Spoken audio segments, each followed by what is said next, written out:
Karena iri hati, sebuah sejarah berubah, berbelok dari arah yang seharusnya. Mari kita dengar bersama-sama.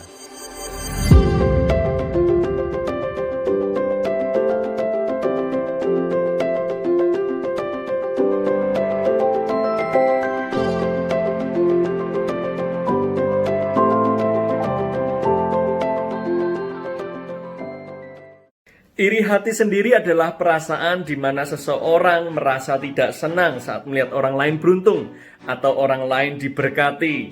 Nah, apa sih kata Alkitab soal iri hati? Anda bisa baca di kitab Yakobus 3 ayat yang ke-16, di mana ada iri hati, di situ ada kekacauan dan segala perbuatan-perbuatan yang jahat. Jadi iri hati ini bukan suatu hal yang berkenan di hadapan Tuhan. Kita perlu sisihkan saudara-saudara. Karena apa? Ada beberapa efek yang muncul. Iman kadang-kadang kita bisa tergerogoti, kita mengalami konflik batin, kita bisa mengasihani diri karena melihat orang lain lebih beruntung. Atau bahkan saking seringnya meratap, kita bisa mengalami gangguan kesehatan. Nah, kita tidak boleh terus berlama-lama pada situasi ini. Mari kita belajar dari kisah seorang Saul dan Daud, di mana sebuah sejarah berubah hanya karena iri hati. Ya, kita buka firman Tuhan di 1 Samuel 18 ayat yang ke-6 sampai yang ke-9. Saul benci kepada Daud. Tetapi pada waktu mereka pulang, ketika Daud kembali sesudah mengalahkan orang Filistin itu, keluarlah orang-orang perempuan dari segala kota Israel menyongsong Raja Saul sambil menyanyi dan menari-nari dengan memukul rebana, dengan bersukaria dan dengan membunyikan gemerincing, dan perempuan yang menari-nari itu bernyanyi berbalas-balasan. Katanya, Saul mengalahkan beribu-ribu musuh, tetapi Daud berlaksa-laksa.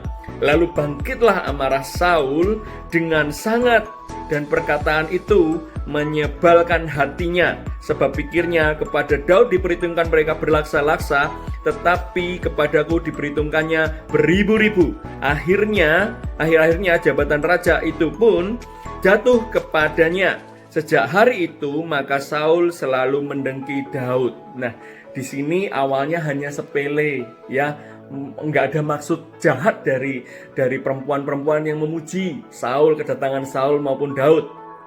Maksud mereka baik, tetapi saat kita mulai membanding-bandingkan, hati-hati saudara. Karena saat orang-orang yang kita banding-bandingkan, kita nggak tahu saat itu kondisi hatinya sedang apa, atau sedang mengalami masalah, ataupun lagi sensitif, atau apapun itu. Kita stop membanding-bandingkan, ya, supaya hal-hal seperti ini tidak terjadi.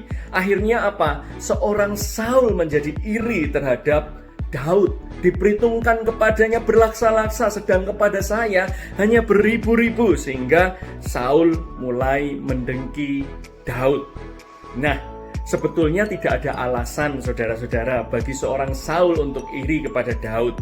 Jika kita baca di pasal-pasal sebelumnya, yaitu di pasal 1 Samuel 9 ayat yang kedua, begini firman Tuhan, Orang ini ada anaknya laki-laki namanya Saul, seorang muda yang elok rupanya, tidak ada seorang pun di antara orang Israel yang lebih elok daripadanya. Dari bau ke atas ia lebih tinggi dari setiap orang sebangsanya.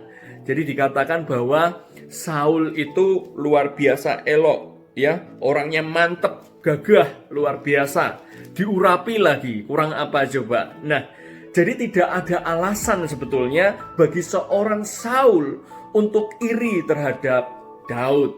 Bayangkan saudara, seandainya seorang Saul tidak pernah mengalami iri hati, wah, kemuliaan Tuhan semakin luar biasa atas orang-orang Israel. Kenapa? Ada dua pahlawan iman, orang yang berdiri bagi Tuhan di tengah-tengah bangsa Israel. Mereka kalau dikombinasikan nih, bisa merubah banyak hal, bisa memenangkan banyak peperangan, membawa kemuliaan yang jauh lebih besar dari saat mereka berdiri sendiri-sendiri. Coba bayangkan saudara. Nah, ini adalah pesan-pesan yang Tuhan berikan di hati saya dan juga buat Anda supaya kita berhenti membanding-bandingkan. Jika hari-hari ini kita lihat medsos, jangan kita iri dengan orang-orang lain yang diberkati. Kita fokus kepada diri kita sendiri, ya. Mari kita baca ayat firman Tuhan yang terakhir, saudara-saudara, yaitu di Mazmur 139 ayat yang ke-13 sampai yang ke-14. Beginilah firman Tuhan, sebab engkaulah yang membentuk buah pinggangku, menenun aku dalam kandungan ibuku. Aku bersyukur kepadamu oleh karena kejadianku dahsyat dan ajaib. Ajaib apa yang kau perbuat, dan jiwaku benar-benar menyadarinya. Wah, luar biasa. Mazmur Daud ini luar biasa. Ya, kita perlu sadari betul bahwa sejak di dalam kandungan ibu kita diciptakannya spesial. Kita diciptakannya unik. Kita menjadi orang yang berbeda. Berbeda bukan untuk membuat kita sama dengan dunia, tapi untuk mewarnai dunia, menjadikan diri kita sebuah garam untuk menggaram, mengasinkan dunia supaya dunia nggak tawar, saudara-saudara. Ya, saya harap kita semua menyisihkan segala iri hati. Kejar apa yang menjadi panggilan Tuhan yang semula. Luruskan jalanmu, luruskan pandanganmu ke depan tentang apa yang sudah Tuhan percayakan. Kerjakanlah itu. Jangan banding-bandingkan dengan yang sebelah, ya. Oke, saya berharap ini memberkati. No iri hati, Tuhan Yesus memberkati. Haleluya.